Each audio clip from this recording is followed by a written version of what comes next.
Hello guys, मैं आपका भाई दोस्त educator of economics love Kaushik. जैसा कि आप लोग जानते हो 10वीं क्लास के पेपर भी दे चुके हो, 12वीं के भी टर्म 1 दे चुके हो। सीबीएसई हर साल अपना एक सैंपल पेपर लॉन्च करती है हर एक सब्जेक्ट से रिलेटेड। इकोनॉमिक्स का भी किया है और इतिहास गवाह है कि जो ये फॉर्मेट लॉन्च करती है उसके बेसिस पे ही मेन एग्जाम आपका होता है। और आप तो जीते जागते सबूत हो भाइयों कि टर्म 1 में जो पेपर आया था इकोनॉमिक्स का, किसी दूसरे सब्जेक्ट की गारंटी नहीं लेता, उसके बेसिस पे ही फाइनल जो टर्म 1 का एग्जाम हुआ था वो पेपर आया है। अगर आपको शायद याद हो तो थोड़ा सा एग्जांपल के तौर पे क्वेश्चन नंबर 49 से लेके 54 गवर्नमेंट बजट के न्यूमेरिकल्स थे सीबीएसई सैंपल पेपर में टर्म 1 में। ठीक है, फाइनल पेपर हुआ तो उसमें भी वही पैटर्न था। बिल्कुल थोड़ी थोड़ी बातें याद रहनी चाहिए। ये इतना इंपॉर्टेंट पेपर है कि ये आपको करना ही होगा, मस्ट है आप लोगों के लिए। और मैं यहां पर इसलिए आया हूं कि आपको ये पूरा अच्छे से करा दूं, एक एक पॉइंट क्रिस्टल क्लियर कर दूंगा।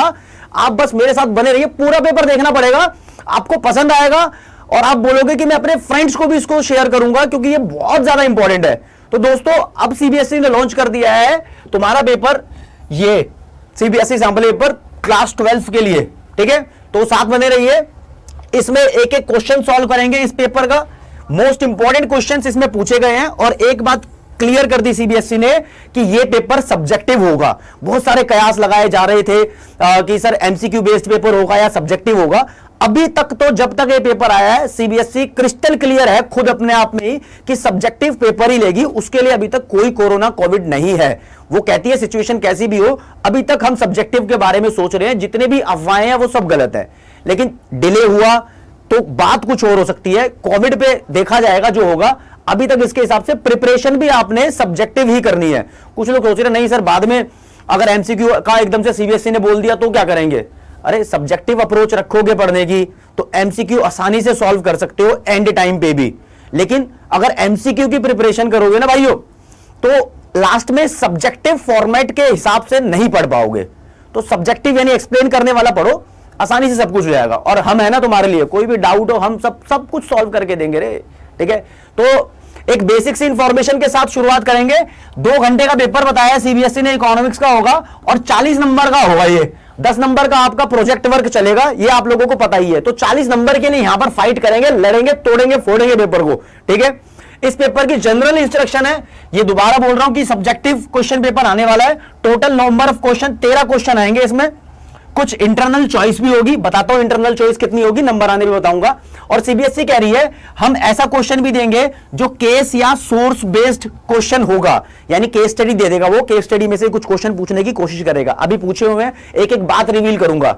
ठीक है, ये जनरल इंस्ट्रक्शन यार बहुत जरूरी है जाननी। ठीक है, इसके बाद सीबीएसई ने बोला है कि ये मार्क्स ऑफ ईच क्वेश्चन, तो 2 नंबर के 5 क्वेश्चन दिए हैं, 3 नंबर के 5 क्वेश्चन दिए हैं, 5 नंबर के 3 क्वेश्चन दिए हैं। टोटल नंबर ऑफ क्वेश्चन देखो 5 5 10 और 3 13, ये 13 नंबर 13 क्वेश्चन हो गए। और फिर टोटल मार्क्स 2 नंबर के 5 क्वेश्चन 10 नंबर हो गए, 3 नंबर के 5 क्वेश्चन 5 3 15 हो गया और 5 नंबर के 3 क्वेश्चन 15 हो गए। तो टोटल देखो 10 15 15 40 नंबर, 13 क्वेश्चन 40 नंबर। छोटा ही पेपर लगता है कि 13 ही क्वेश्चन सॉल्व करने पड़ेंगे, ऊपर से अंदर तुम्हें चॉइसेस भी मिल जाएगी। और बताऊं मैं आपको, जो 2 और 3 नंबर के क्वेश्चन सीबीएसई बोल रही है, कह रही है शॉर्ट आंसर होंगे। शॉर्ट आंसर का मतलब कि आपको टू द पॉइंट आंसर लिखना है। और आपको एक बेसिक फॉर्मेट बताता हूं, अगर 2 नंबर का क्वेश्चन है तो उसमें नॉर्मली 2 पॉइंट होते हैं। ठीक है, नॉर्मली 2 पॉइंट होते हैं। अगर लिस्ट करने के लिए आया है तो वो 4 भी हो सकते हैं, एक्सप्लेन करने के 2 ही पॉइंट होते हैं, उससे ज्यादा लिखने की कोशिश नहीं करनी। सीबीएसई बोलती है 30 से 50 शब्दों में इनका आंसर देना है आपने। ठीक है, और 3 नंबर का क्वेश्चन है तो उसमें 3 पॉइंट के हिसाब से आंसर बनना चाहिए। ठीक है, बेसिकली लॉन्ग आंसर 5 नंबर का होगा, 5 पॉइंट थ्योरेटिकल बनेगा तो बनने चाहिए, यानी जितने नंबर का क्वेश्चन है उतने पॉइंट तो बनाने हैं। अगर वो न्यूमेरिकल हुआ तो बात दूसरी है। इस पेपर में न्यूमेरिकल क्वेश्चंस भी पूछे गए हैं और ये सीबीएसई ने क्लियर कर दिया है कि पेपर इस फॉर्मेट से आएगा। और पेपर देखो अभी हम डिस्कस करेंगे, आपको आसान ही लगेगा। हम एक एक क्वेश्चन का डीप एनालिसिस करने वाले हैं कि कहां से आया है। मैं तुम्हें यह भी बताऊंगा। पहला क्वेश्चन गाइस 13 क्वेश्चन है, पहले क्वेश्चन में इंटरनल चॉइस है। 2 नंबर के जो शुरू के 5 क्वेश्चन है उसमें से 2 क्वेश्चन में चॉइस है। 3 नंबर के जो अगले 5 क्वेश्चन है उसमें एक 3 नंबर वाले में चॉइस है। फिर 5 नंबर के जो 3 क्वेश्चन है लास्ट में उसमें से भी एक में चॉइस है। तो कुल मिला के 4 क्वेश्चन में इंटरनल चॉइस है। 2 नंबर वाले में पता नहीं क्यों ज्यादा दिए, लेकिन मिल गई आपको choice. Question number 1 is final goods और इंटरमीडिएट गुड्स में डिफरेंस समझा दो, फिर और वाले पे बाद में आएंगे, पहले फाइनल गुड्स और इंटरमीडिएट गुड्स के बारे में बात करेंगे।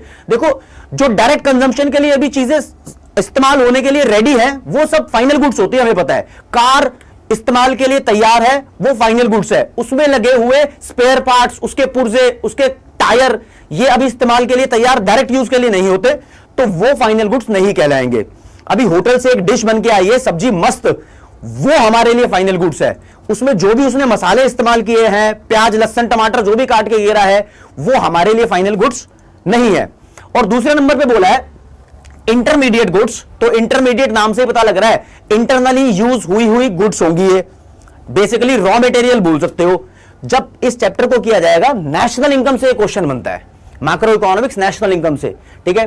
बेसिक सा एक फॉर्मूला तुम्हें बताता हूं इंटरमीडिएट और फाइनल गुड्स के बीच में, आपको अगर अंतर पहचानना हो तो, जो हम लिखते हैं। देखो हाउस होल्ड का मतलब नॉर्मल कंज्यूमर मानते हैं, दूसरा है फर्म, मैं शॉर्ट में लिख के बता रहा हूं।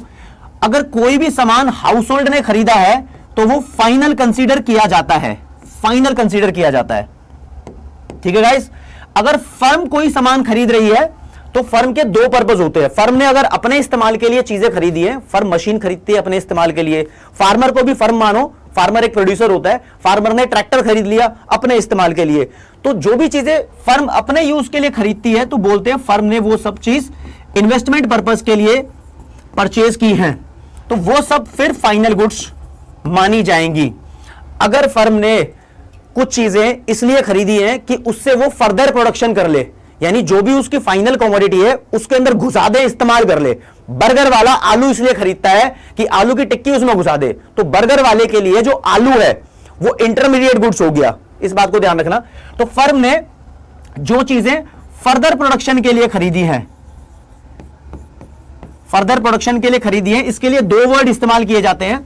या तो फर्म बोलती है कि इसको मैं रीसेल कर दूं, यानी यहां से लेकर वहां बेच दूं, फर्म ने कुछ नहीं किया इसके साथ, रीसेल कर दिया और उसको दूसरा सामान बनाने में इस्तेमाल कर लिया, ये सब चीजें इंटरमीडिएट गुड्स कहलाएंगी,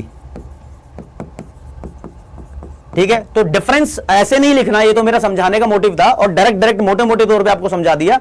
आएगा तो डिफरेंस देखिए इंटरमीडिएट गुड्स और फाइनल गुड्स में, ठीक है।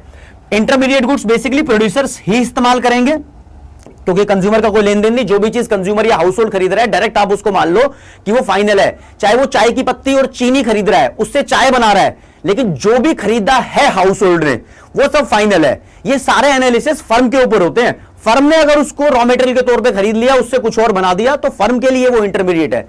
इंटरमीडिएट गुड्स का कॉन्सेप्ट हाउस होल्ड के लिए बनाई नहीं है, इस बात को ध्यान रखो, ठीक है। तो फाइनल गुड्स दोनों खरीदते हैं, कंज्यूमर्स यानी हाउस होल्ड मान लो और प्रोड्यूसर्स यानी फर्म मान लो, ये दोनों खरीदते हैं, ठीक है। यानी हाउस होल्ड ने जो खरीदा वो तो है ही फाइनल, प्रोड्यूसर भी मशीन वगैरह, फ्रिज, फर्नीचर अपने इन्वेस्टमेंट, अपने पर्सनल यूज के लिए खरीद सकती है कंपनी, वो फाइनल, ठीक है।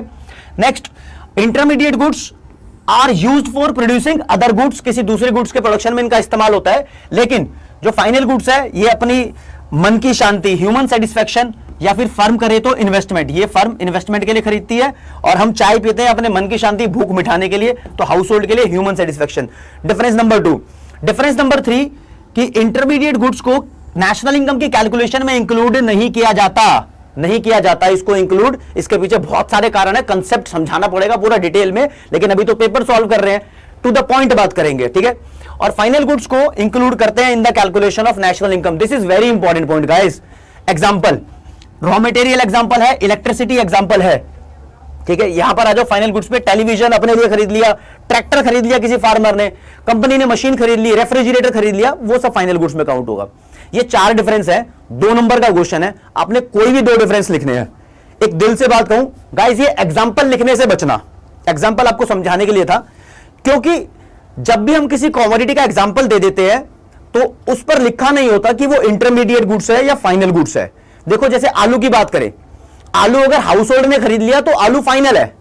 आलू अगर किसी रेस्टोरेंट ने खरीदा सब्जी बनाने के लिए, कुछ और डिश बनाने के लिए, तो रेस्टोरेंट के लिए वही आलू इंटरमीडिएट गुड्स है। तो कोई भी कमोडिटी किसी के लिए इंटरमीडिएट और किसी दूसरे के लिए वो फाइनल हो सकती है। It depends on it's and use, ठीक है। कभी कभी एक क्वेश्चन बहुत पॉपुलर है, आता है machinery purchased is always a final good, true और फॉल्स, बताओ।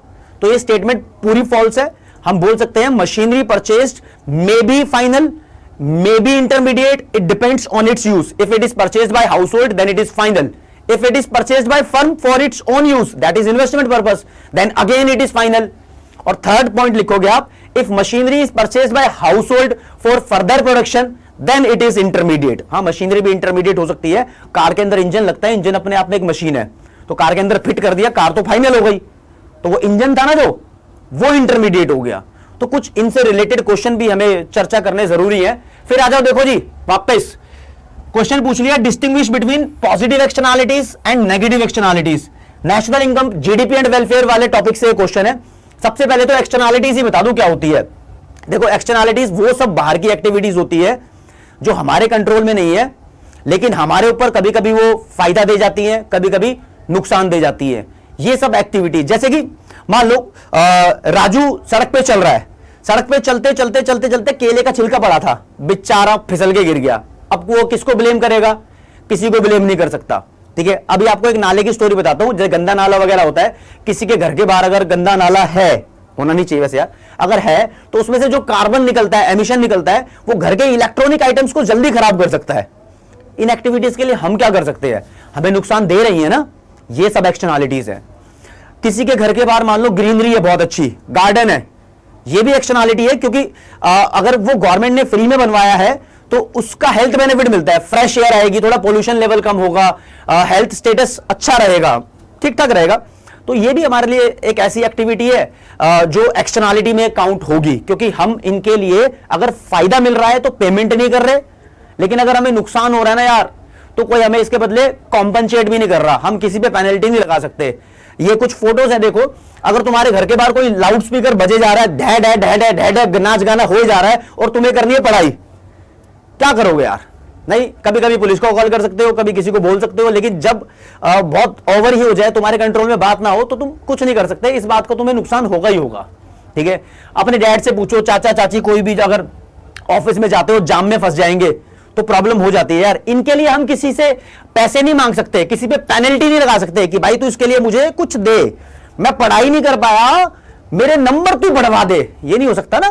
ठीक है, ये ऑफिस वाला भी नहीं बोल सकता कि ट्रैफिक था, मैं लेट पहुंचा तो मुझे सैलरी कट मत करो, ये भी नहीं हो सकता ना। ये एक्शनैलिटी है, ये वो सब बाहर की एक्टिविटी है जो नुकसान पहुंचा रही है। तो गाइस, जो एक्टिविटीज नुकसान पहुंचाती है उन सभी एक्टिविटीज को हम बोलते हैं नेगेटिव एक्सटर्नैलिटीज। नेगेटिव एक्सटर्नैलिटीज हैं, ये हमारा वेलफेयर कम कर देती है। ठीक है, इसके अपोजिट कुछ पॉजिटिव एक्सटर्नैलिटी होती है, जैसे कि एजुकेशन अपने आप में एक पॉजिटिव एक्सटर्नैलिटी है। एक पढ़ा लिखा बंदा दूसरों को भी एजुकेट करता है। ठीक है, और ऊपर से देखो, एजुकेशन और नॉलेज की बात करूं तो बेसिकली आप पढ़ाई इसलिए करते हो कि आपका करियर स्ट्रांग हो जाए, आप अपना बिजनेस या जॉब करना चाहते हो वो कर सको, लेकिन असलियत में इसके कुछ और फायदे भी है। हवाबाजी हो जाती है, यारी दोस्ती में इज्जत बन जाती है, रिलेशनशिप में जो रिश्तेदार लगते हैं वहां पर इज्जत बन जाती है। तो क्या तुमने रिश्तेदारी में इज्जत बनाने के लिए पढ़ाई की है? पढ़ाई करने का पर्पस होता है क्लास को पास करना, अच्छी जॉब लेना, अच्छा करियर बनाना, लेकिन एक्स्ट्रा बेनिफिट जो हो गया एजुकेशन का कि इज्जत बन गई है, वो एक्सटर्नैलिटी हो गया। इसके लिए तुमने किसी को पैसे थोड़ी दिए हैं, तो ये कुछ चीजों के एक्स्ट्रा फायदे हैं।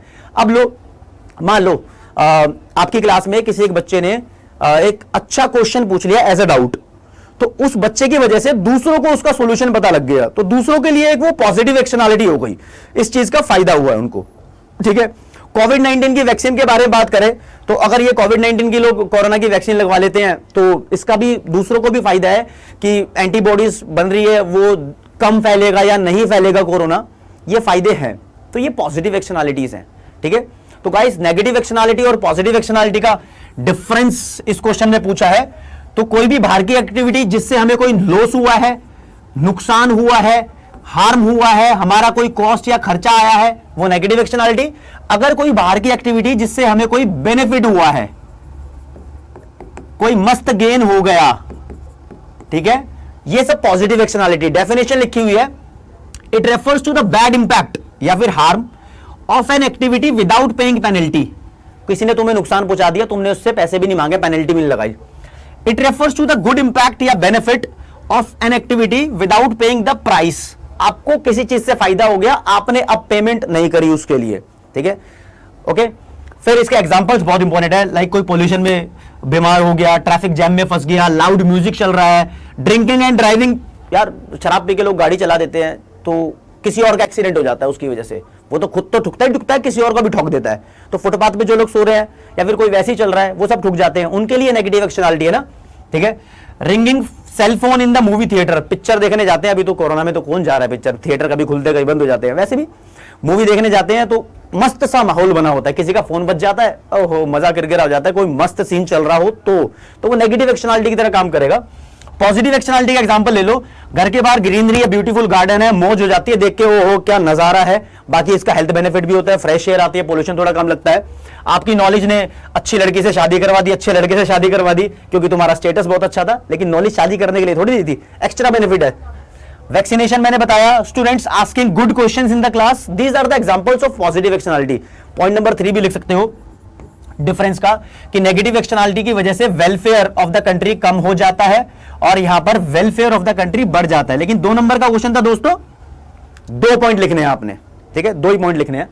नेक्स्ट क्वेश्चन न्यूमेरिकल है, और क्योंकि यहां पर देखो और लिखा हुआ है तो इसमें आपको फिर से इंटरनल चॉइस मिली है। मैं आपको बताऊंगा ये क्वेश्चन सॉल्व कैसे करना है और इस टाइप के क्वेश्चन सॉल्व होते कैसे है। एक गुड पानी की पी ली जाए, आहा, तुम भी पी सकते हो पानी भाई, कुछ ना कुछ पीते रहो, ठीक है। क्वेश्चन क्या बोल रहा है, calculate equilibrium level of income. अब ये question unit 3 determination of income and output वाले चैप्टर से है, ठीक है। Equilibrium level of income, income को इस चैप्टर में वाई बोला गया है, तो वाई की वैल्यू निकालनी है for a hypothetical economy. Hypothetical का मतलब अपने मन धन, जो भी इमेजिनरी चीजें होती है, अपने मन से मानी हुई एक इकोनॉमी है, ठीक है, उसकी इंफॉर्मेशन आपको गिवन है और वाई की वैल्यू निकालनी है। अभी गिवन क्या क्या है, ऑटोनोमस इन्वेस्टमेंट गिवन है, इसको हम आई बोलते हैं, आई के ऊपर बार लगा सकते हैं तो प्रॉपर पता लग जाएगा कि ऑटोनोमस ही है। फिर कंजम्पशन फंक्शन गिवन है, ये कंजम्पशन फंक्शन की वैल्यू गिवन है। अब बोल रहा है सॉल्यूशन करो, तो सॉल्यूशन देखो यहीं इसका कर देता हूं, और वाला क्वेश्चन अभी इसके बाद डिस्कस कर रहे हैं, ठीक है। सॉल्यूशन कैसे लिखते हैं, ये लिख दिया मैंने सॉल्यूशन।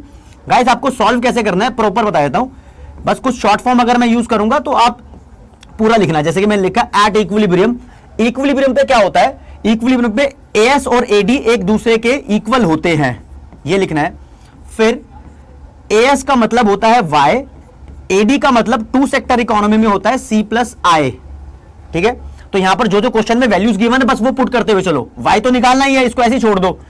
इस कंजम्पशन की जगह ये पूरी इक्वेशन गिवन है, तो इस कंजम्पशन की जगह ये पूरी इक्वेशन यानी 100 प्लस 0.8 वाई लिख दिया, ये कंजम्पशन की वैल्यू लिख दी, प्लस अब इन्वेस्टमेंट की वैल्यू लिखेंगे जो कि ये 500 गिवन है, यहां 500 लिख दिया, ठीक है।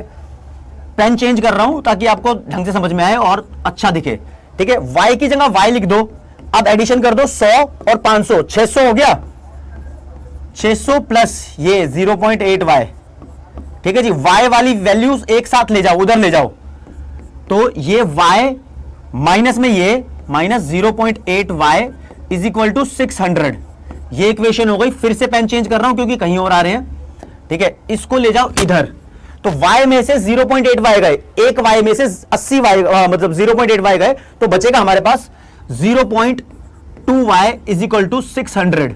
y की वैल्यू निकालनी है तो 0.2 नीचे आ जाएगा 600 के, ये 0.2 और कैंसल आउट करोगे तो यार इसको ये 3000 आएगा, 3000।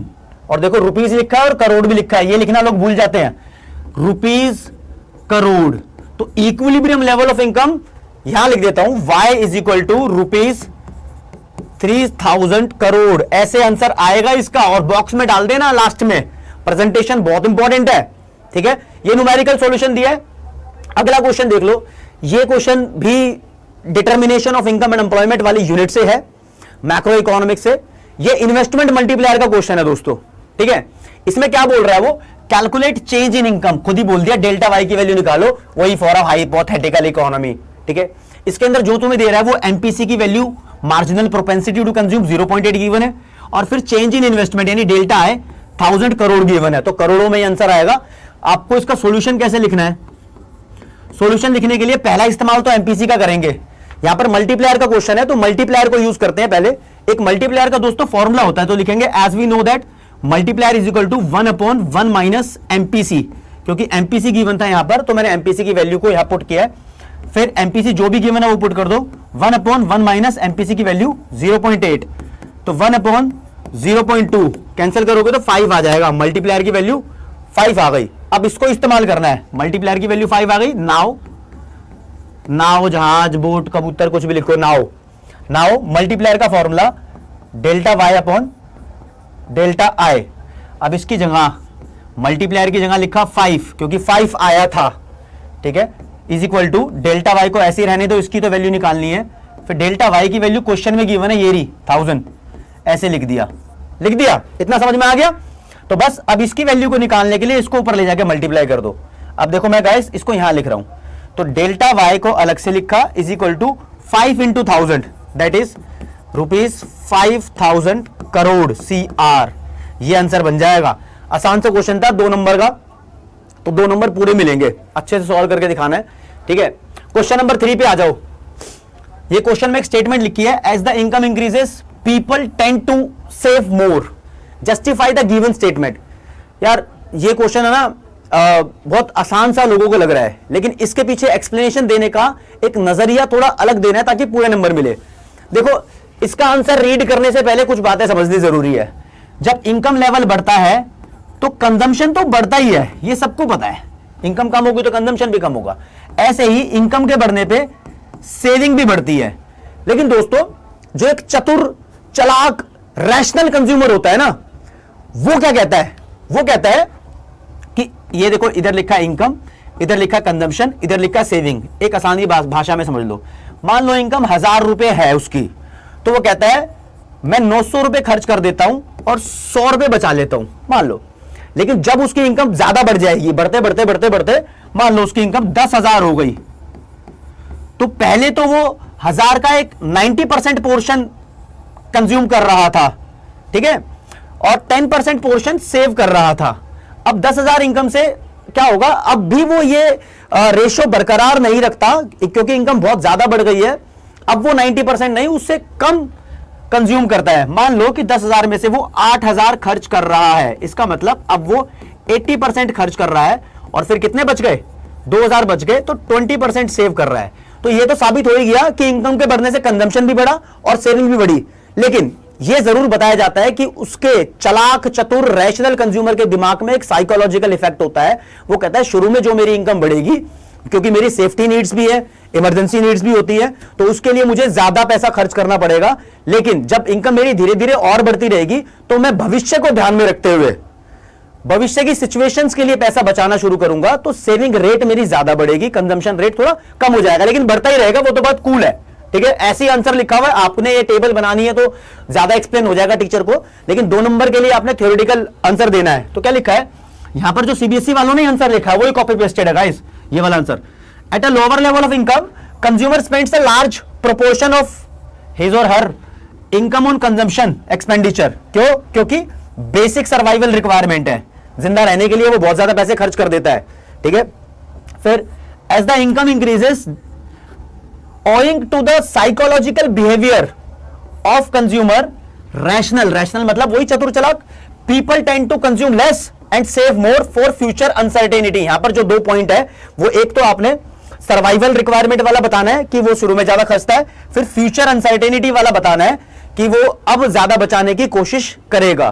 तो ये कॉन्सेप्ट आपको अच्छे से आ जाना चाहिए। सिंपल तो सब बताते हैं इसमें चैप्टर में, इनकम के बढ़ने पे दोनों ही बढ़ते हैं, लेकिन यहां पर एनालाइज करने के लिए आ गया ना, इंपॉर्टेंट है।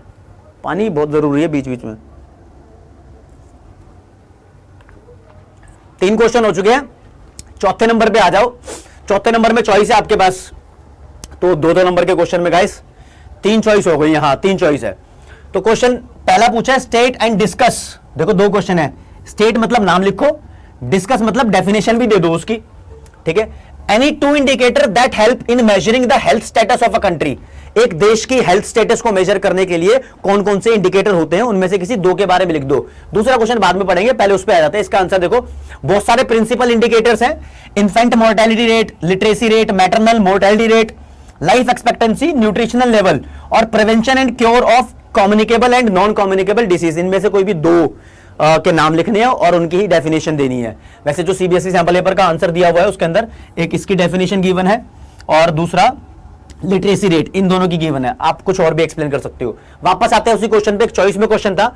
चॉइस में क्वेश्चन कह रहा है कंपेयर करो पहले, फिर उसके बारे में कुछ एनालिसिस निकालो कि वुमन वर्कर पॉपुलेशन रेशो, यानी वुमन जो नौकरी कर रही हैं उनकी टोटल पॉपुलेशन से रेशो जो है वो रूरल एरिया में और अर्बन एरिया में इस हिसाब से गिवन है।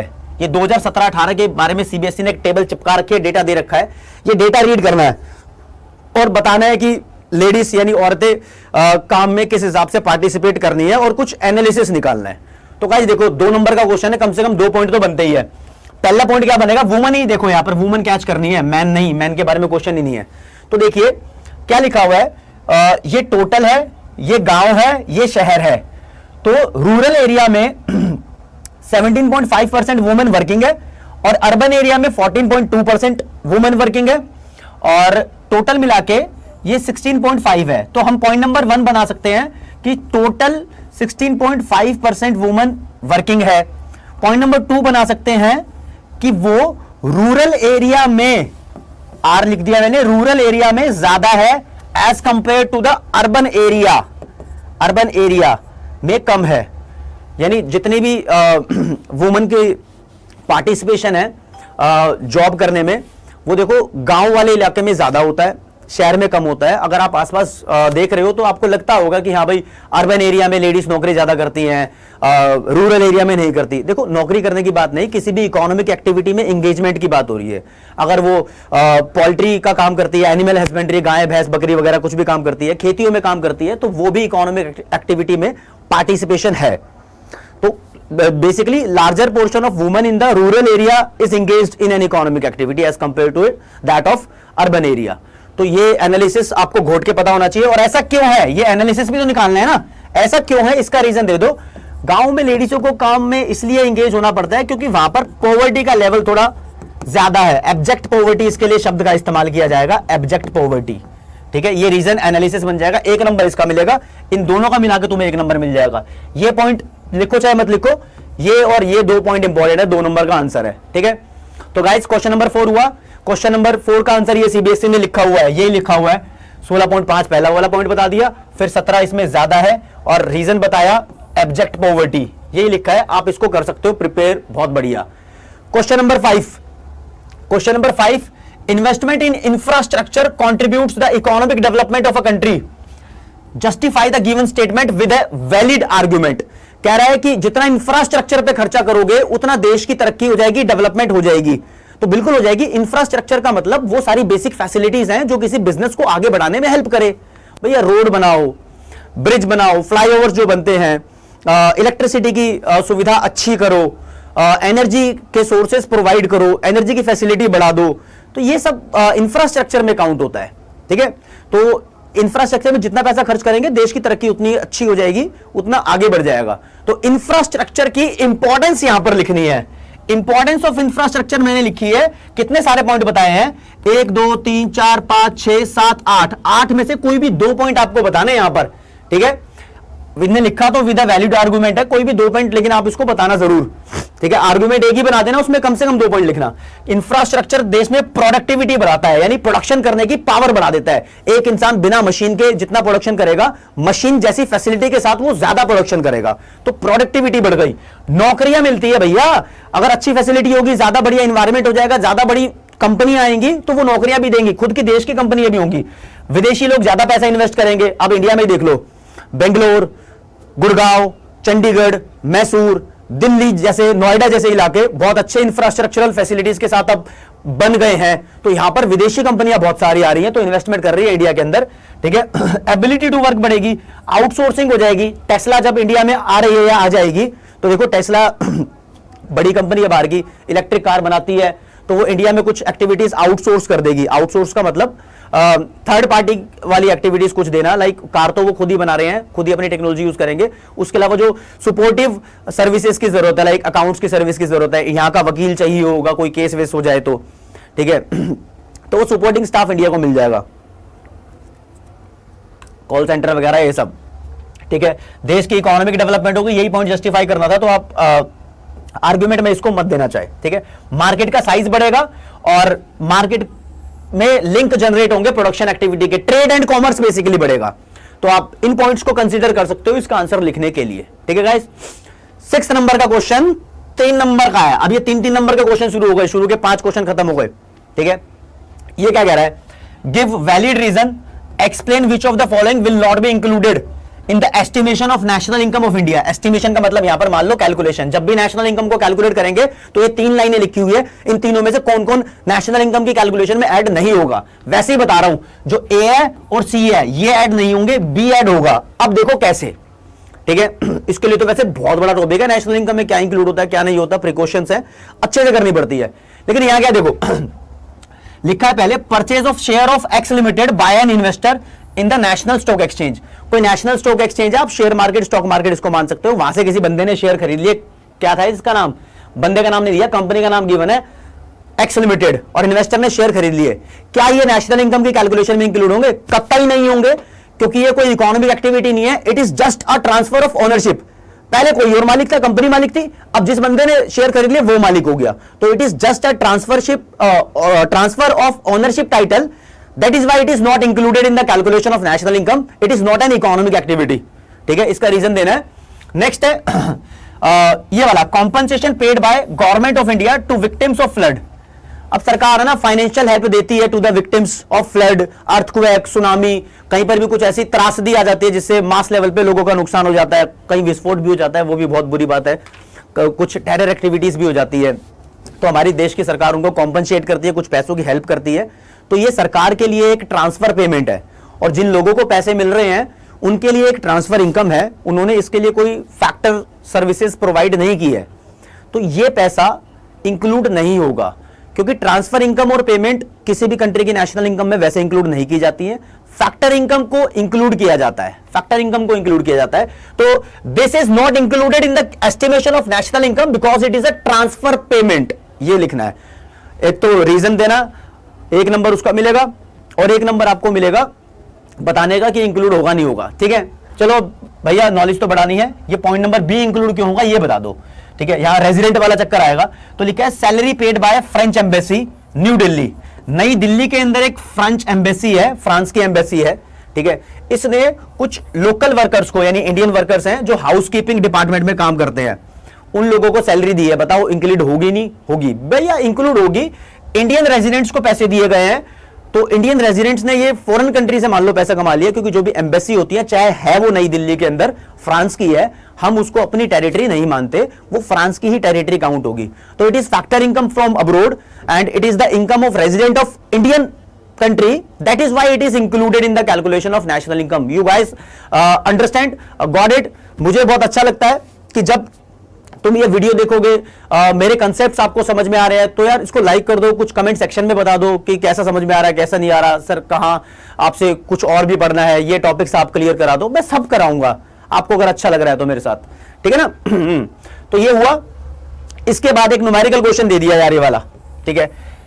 ये जीडीपी डिफ्लेटर से है, जीडीपी डिफ्लेटर वाला क्वेश्चन है, ठीक है। मैंने देखा कि कुछ एजुकेटर्स वगैरह ये बता रहे थे कि जीडीपी डिफ्लेटर का कॉन्सेप्ट है ना डिलीट हो गया है। अरे कतई डिलीट नहीं हुआ, कुछ लोग भ्रम फैलाने में बहुत ज्यादा विश्वास रखते हैं। तो क्लियर कट देखो क्वेश्चन आया हुआ है, तो एग्जाम में भी आने के चांस है।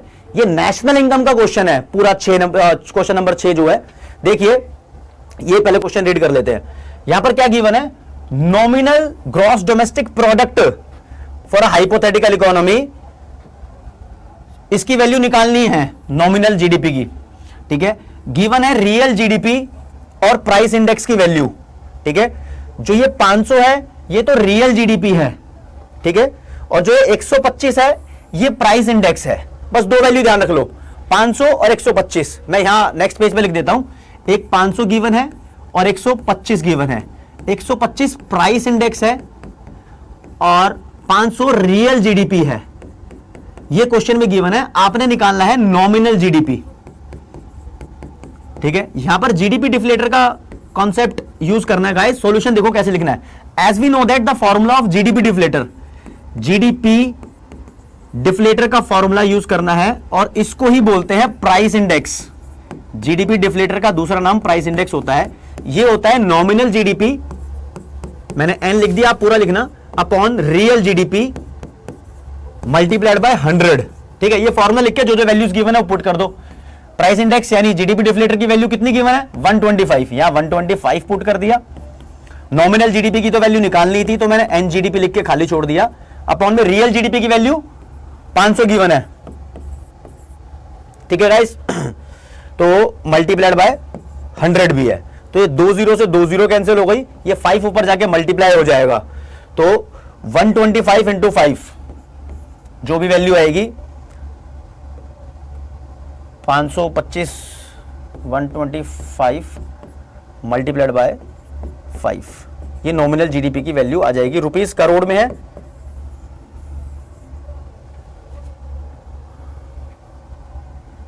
$625 इसकी वैल्यू आ रही है। रुपीस करोड़ में आपको लिखनी पड़ेगी जिस भी हिसाब से दी हुई है उस हिसाब से।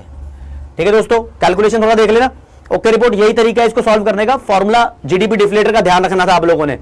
ठीक है, क्वेश्चन नंबर 7, एक टेबल दे दी या टेबल में कंपैरिजन करने के लिए बोल रहा है, तुम्हारी एनालिटिकल स्किल्स चेक करना चाह रहा है वो। आप क्वेश्चन पढ़ लो, मैं आपको वैसे ही बता देता हूं क्वेश्चन में क्या बोला गया है। क्वेश्चन में बोला है इंडिया और सिंगापुर के लिए जो भी नीचे डेटा दिया हुआ है उस पे कंपैरिजन करनी है आपको investment in infrastructure as percentage of GDP की। यानी कह रहा है कि मान लो एक कंट्री का जीडीपी 100 रुपए का है और अगर वो कंट्री 100 रुपए में से इंफ्रास्ट्रक्चर पे 30 रुपए खर्च करती है, 30 रुपए खर्च करती है, तो ये 30% investment in infrastructure as a percentage of GDP कहलाएगा। मतलब as a percentage of GDP, GDP का कितना हिस्सा वो इंफ्रास्ट्रक्चर पे खर्च रही है। भैया जीडीपी का बहुत सारा हिस्सा अलग अलग चीजों पे खर्चा जाता है, इंफ्रास्ट्रक्चर इंपॉर्टेंट यहां से पकड़ा गया पॉइंट है। ठीक है, तो इसके बारे में आपको कंपेयर करना है सिंगापुर और इंडिया का मैटर क्या है। तो यहां से दो ही कंट्री पकड़ो, एक तो इंडिया और दूसरी सिंगापुर। इंफॉर्मेशन जितनी भी दी हुई है सब रिगार्डलेस है, मैटर ही नहीं करती। जितनी भी कॉलम दी हुई है इसमें से कॉलम अपने काम की पकड़ो, ये रही कॉलम काम का, investment in infrastructure as a percentage of GDP, ये दिया हुआ है। तो यहां से साफ दिखाई दे रहा है कि इंडिया तो 30% खर्च करता है और सिंगापुर 28% खर्च करता है अपने टोटल जीडीपी का। तो भाई 3 नंबर का क्वेश्चन है, आपने इसका आंसर कैसे देना है? सर 3 पॉइंट बनाने हैं, इस लाइन से कैसे बना दूं मैं? तो भैया पहला पॉइंट तो बनेगा investment in infrastructure as a percentage of GDP का मीनिंग लिखना, ये पॉइंट नंबर 1 बनेगा कि जीडीपी का एक हिस्सा जो हम इंफ्रास्ट्रक्चर पे खर्च करते हैं उसको ये बोलते हैं। दूसरा पॉइंट बनेगा कि इंडिया 30% खर्च कर रहा है, सिंगापुर 28% खर्च कर रहा है, जो कि स्लाइट ज्यादा है, थोड़ा सा ही ज्यादा है सिंगापुर से। ठीक है, दूसरा पॉइंट ये बनेगा, ये भी लिखना होगा। थर्ड पॉइंट ये बनेगा कि बेशक ये ज्यादा है लेकिन इंडिया के लिए थोड़ा कम है क्योंकि इंडिया की पॉपुलेशन बहुत ज्यादा है, उस हिसाब से इंडिया इंफ्रास्ट्रक्चर पे कम खर्चा कर रही है, सिंगापुर ठीक ठाक कर रही है, उसकी पॉपुलेशन का मैटर है। तो ये 3 पॉइंट यहां पर लिखे हुए हैं गाइस, जो मैंने बोले हैं तीनों के तीनों। आप स्क्रीनशॉट भी ले लो इसका और अच्छे से 3 पॉइंट लिखे हैं तो पूरे 3 नंबर ही मिलेंगे। ठीक है, नेक्स्ट क्वेश्चन, क्वेश्चन नंबर 8 और 9, 3 मार्क्स का एक एक क्वेश्चन है। इसके बारे में साफ स्पेशल बात है, केस स्टडी बेस्ड क्वेश्चन है, सोर्स बेस्ड जो क्वेश्चन बोला था उन्होंने। 2 क्वेश्चन पूछे हैं, इंडियन इकोनॉमी से क्वेश्चन दोनों पूछे हैं। लास्ट वाला चैप्टर है India China Pakistan development experience of India comparison वाला। ठीक है, तो दोनों क्वेश्चन 3-3 नंबर के यहां से पूछ लिए। इतनी बड़ी केस स्टडी दी हुई है गाइस, ये तुम पढ़ सकते हो, तुम्हारे पास अवेलेबल होगी। मैं इसको पढ़ाऊंगा नहीं, मैं तुम्हें एक बार में इसका क्रक्स बता देता हूं। ये केस स्टडी बोल क्या रही है, इसकी हेडलाइन है सीनो पाक फ्रेंडशिप कॉरिडोर। पाक का मतलब पाकिस्तान है, सीनो का मतलब चाइना होता है, चाइनीज को सीनो बोलते हैं वैसे। ठीक है ना, तो चाइनीज और पाकिस्तान का एक फ्रेंडशिप कॉरिडोर है। तो इसके बारे में देखो, इतना सब कुछ लिखा हुआ है। ठीक है, फिर ये बहुत बड़ी केस स्टडी गिवन है, ये नहीं पढ़नी यार। मैं तुम्हें पहले सीनो पाक के बारे में बता ही देता हूं क्या कॉरिडोर है ये। देखो मैप, देखो मैप से क्लियर होगा। ये हमारा प्यारा भारत की बाउंड्री, ठीक है, ये प्यारा भारत है हमारे देश का। पेन चेंज करते हैं, हाँ ठीक है। ये चाइना, पाकिस्तान, अफगानिस्तान। देखो गाइस ये चाइना है ना, ये चाइना क्या कर रहा है? पेन कौन सा सूट बैठेगा इसके लिए भाइयों? व्हाइट पेन चलेगा? हाँ हाँ ठीक है। तो ये चाइना पाकिस्तान में इन्वेस्ट कर रहा है। चाइना कह रहा है कि हम यहां से एक कॉरिडोर बनाएंगे, एक रास्ता बनाएंगे जो पाकिस्तान होते हुए यहां पर नीचे समुद्री रास्ते पे निकलेगा। ठीक है, तो ये रोड बनेगा, इस रोड से चाइना को फायदा होगा। चाइना क्या है बेसिकली, देखो चाइना का यार मेजर जो ट्रेड है वो एक्सपोर्ट इंपोर्ट से रिलेटेड है। चाइना एक इंटरनेशनल ट्रेड से पैसा कमाने वाली मेजर इकोनॉमी है, बहुत सारा पैसा ये एक्सपोर्ट इंपोर्ट से कमाती है। तो होता क्या है बेसिकली, ये जो चाइना वाले ना, अगर आपको मैप याद हो, ये बहुत दूर से घूम के यहां पर अफ्रीका और ऐसी कंट्रीज में इधर की तरफ है, बहुत नीचे है उधर अफ्रीका और middle east countries like Dubai, Iran, Iraq, ऐसी सब जॉर्डन वगैरह कंट्री से ट्रेड करती है, तो बहुत बड़ा घूम के जाना पड़ता है। चाइना कह रहा है पाकिस्तान से कि हम यहां से एक रोड बनाएंगे तो सीधा हम यहां पहुंच जाएंगे, छोटा रास्ता पड़ेगा हमें, तो हमें यह फायदा होगा, इसके लिए हम तुम्हें कुछ फायदे देते हैं। पाकिस्तान कहता है हमें क्या फायदा देगा, चाइना कह रहा है यहां से रोड बनेगी तुम्हें फायदा, रोड बनते बनते कुछ इंफ्रास्ट्रक्चरल फैसिलिटीज मिलेंगी तुम्हें फायदा, तुम्हारे पास एनर्जी सोर्सेज हम देंगे फायदा, हम नई टेक्नोलॉजी लाके देंगे तुम्हें फायदा, हमारे कुछ एक्सपर्टीज यहां पर काम करेंगे तुम्हें भी उनसे सीखने को मिलेगा फायदा, यहां से कुछ इकोनॉमिक एक्टिविटी जनरेट होगी, नौकरियां बनेंगी, पाकिस्तान को फायदा। ठीक है, पाकिस्तान को बहुत सारे फायदे दे रहा है। पाकिस्तान में यार एक बहुत बड़ी प्रॉब्लम है, यहां पावर कट्स है ना, चलते रहते हैं, ब्लैकआउट होता रहता है, बिजली की बड़ी समस्या है, तो चाइना कह रहा है तुम्हारी बिजली की समस्या हम दूर कर देंगे, तो किसको फायदा, पाकिस्तान को फायदा। ठीक है, लेकिन इस केस स्टडी में यह भी बताया हुआ है कि इस चीज के लिए चाइना यह कह रहा है कि ये सब तो बना रहे हैं हम, इकोनॉमिक एक्टिविटी तुम्हारी कंट्री में बूस्टअप होंगी, लेकिन इसको बनाने का जिम्मा तुम्हारा है, हम तुम्हें इसको बनाने के लिए लोन देंगे, अपना पैसा नहीं लगाएंगे, क्योंकि जब रोड बनेगा तो आफ्टर ऑल वो तुम्हारी कंट्री में तुम्हारा ही रहेगा, हम तो ट्रेड करेंगे, उसके पैसे भी तुम्हें देते रहेंगे, बीच में से गुजरने के जो भी टैक्स वैक्स जो भी तुम मांगोगे सब देते रहेंगे। ठीक है, तो इसके लिए तुम हमसे लोन ले लो। तो भाई इस मजे मजे के अंदर पाकिस्तान दब गया है मोटे कर्ज में। ठीक है, चाइना से लोन तो ले लिया है, मोटे कर्ज में दब गया है। बोलते हैं आप चाइना की एक मेन सिटी बीजिंग, बीजिंग यहां का ही है, तो ऐसा बोलते हैं बीजिंग ने इस्लामाबाद के ऊपर बहुत ज्यादा कर्जा चढ़ा दिया है, इस्लामाबाद पाकिस्तान से है, आपको पता ही है। तो ये चाइना पाकिस्तान फ्रेंडशिप कॉरिडोर की स्टोरी है कि वो एक रास्ता बना रहे हैं, वही कॉरिडोर को रास्ता बोल रहे हैं। इससे रिलेटेड 2 क्वेश्चन पूछे, दोनों 3-3 नंबर के, चाइना इंडिया पाकिस्तान वाला चैप्टर कवर कर रहे हैं इंडियन इकोनॉमी से, 6 नंबर के हो गए बेसिकली। क्वेश्चन नंबर 8 देख लीजिए क्या बोल रहा है, आउटलाइन, अच्छा पेन चेंज कर लूं, हाँ जी, outline and discuss any 2 economic advantages of China Pakistan economic corridor accruing to the economy of Pakistan. Pakistan को इस CPEC शॉर्ट में बोल दिया, चाइना पाकिस्तान इकोनॉमिक कॉरिडोर, जो ये प्लान है, इससे पाकिस्तान को कौन से 2 फायदे हो रहे हैं। तो 2 फायदे तो क्या हो रहे हैं, इंफ्रास्ट्रक्चरल फैसिलिटीज आ रही है, टेक्निकल एक्सपर्टीज वहां पर आ रहा है, पहला फायदा। दूसरा फायदा ये है कि वहां बिजली की समस्या दूर हो जाएगी, पावर कट बेसिकली बहुत बड़ी प्रॉब्लम है यार, जूझ रहे हैं वो, एम्प्लॉयमेंट भी जनरेट होगी। ठीक है, वो 2 फायदे। फिर बोला है analyse the implication of bilateral debt trap, debt trap मतलब उधार का जाल, ऋण जाल बोलते हैं, situation of Pakistan vis a vis Chinese economy. Vis a vis का मतलब कुछ ज्यादा खास नहीं, यहां पर इसका मतलब है के संदर्भ में, अगर आप हिंदी समझते हो तो, इन द कॉन्टेक्स्ट ऑफ, तो in the context of Chinese economy Pakistan के ऊपर क्या डेट ट्रैप की सिचुएशन है वो बतानी है। तो पहले क्वेश्चन नंबर 8 का आंसर देखेंगे, फिर क्वेश्चन नंबर 9 का देखेंगे। तो गाइस क्वेश्चन नंबर 8 3 नंबर का है, तो 3 पॉइंट बनाने ही बनाने हैं। तो यहां पर इकोनॉमिक एडवांटेजेस जो पाकिस्तान की इकोनॉमी को हुए, पहला कि इसको बहुत पैसा, फाइनेंशियल और टेक्निकल एक्सपर्टीज मिल रहे हैं, यानी लोन वगैरह भी दे रहा है चाइना, तो पैसा पाकिस्तान में खूब मस्त आ रहा है, खूब मस्त खर्च रहे हैं वो, करप्शन वरप्शन जो भी हो रहा हो, मस्त मोला, नेताओं को बहुत पैसा मिल रहा है। ठीक है, फिर ये शॉर्ट में लिख दिया कि इसकी वजह से एक massive increase in power generation capacity हुई है पाकिस्तान के अंदर, जो कि यहां पर बहुत प्रॉब्लम चलती थी पहले, रेगुलर ब्लैकआउट्स होते थे। ठीक है, वो थोड़ी सी समस्या सॉल्व हो गई है। फिर ये 2 पॉइंट दे दिए, फिर एक एनालिसिस बनाया हुआ है कि अब क्या सिचुएशन चल रही है, कि लोन का क्या चक्कर है। भैया according to the documents released by Pakistan finance ministry, ये लाइन लिखी है, इतना सारा कर्जा भारी भरकम दे रखा है चाइना वालों ने पाकिस्तान के ऊपर। ये जो लाइंस छाटी है ना, ये लाइंस उस केस स्टडी, जो केस स्टडी गिवन है, ये इतनी बड़ी वाली केस स्टडी इसमें से ही छाट रखी है, आपको इसमें से ही छाटनी है, कुछ नया ताजा ऐसा नहीं कि सर ये तो हमने पढ़ाई नहीं था और ये आपने बोल दिया क्या करना है। ठीक है ना। क्वेश्चन नंबर 9 में वो आपको देखो, क्वेश्चन नंबर 9 दोबारा देख लो, बायलेटरल डेट ट्रैप के बारे में बात करनी थी, कैसे फंसा दिया। तो China has become famous for its debt trap diplomacy. China famous ही हो गया आजकल तुम्हें बता रहा हूं। देखो श्रीलंका में भी किसी एयरपोर्ट की बात चल रही है जो चाइना बना रहा है, दूसरी कंट्री में बहुत सारी इंफ्रास्ट्रक्चरल फैसिलिटीज चाइना प्रोवाइड कर रहा है और वो उनको लोन दे रहा है। वो कंट्री लोन तो ले रही है लेकिन उसका ब्याज भी तो देगी,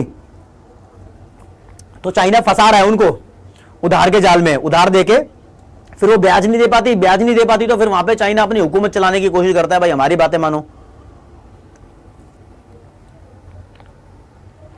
ऐसा कुछ।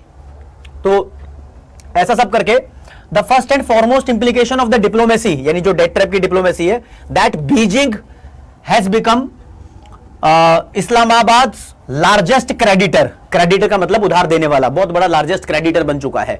ये सीबीएसई का आंसर है, ऐसे लिखना, पूरे नंबर मिल जाएंगे आपको। ये 9 नंबर तक क्वेश्चन हो गए हमारे। 10वां देख लो, फिर नेशनल इनकम से क्वेश्चन है। ये बोल रहा है नॉन मॉनेटरी एक्सचेंज के बारे में, नॉन मॉनेटरी ट्रांजैक्शन भी बोलते हैं।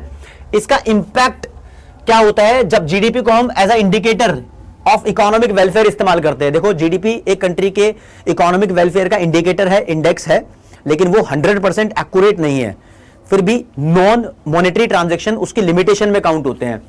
ये सब पहले नॉन मॉनेटरी ट्रांजैक्शन होते क्या है? देखो, हम सब फैमिली मेंबर एक दूसरे की हेल्प करते हैं, एक दूसरे के लिए काम करते हैं। किस लिए? प्यार, मोहब्बत, लव, सिंपैथी, एम्पैथी, जो भी बोलते हैं इसको, हमारी फीलिंग्स है एक दूसरे से अटैच्ड।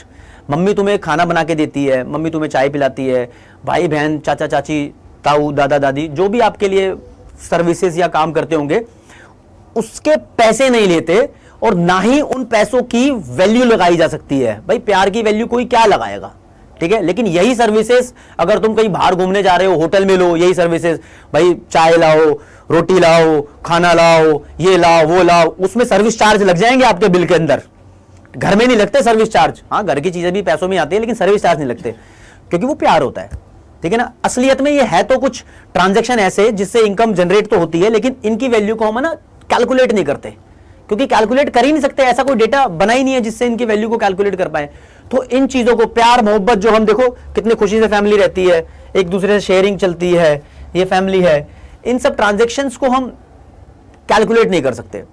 तो ऐसा बोलते हैं नॉन मॉनेटरी ट्रांजैक्शंस हमारे वेलफेयर को अफेक्ट तो करते हैं, लेकिन जीडीपी उसको इंक्लूड नहीं कर पाता, ठीक है? इसके बारे में 3 लाइन बनी हुई है।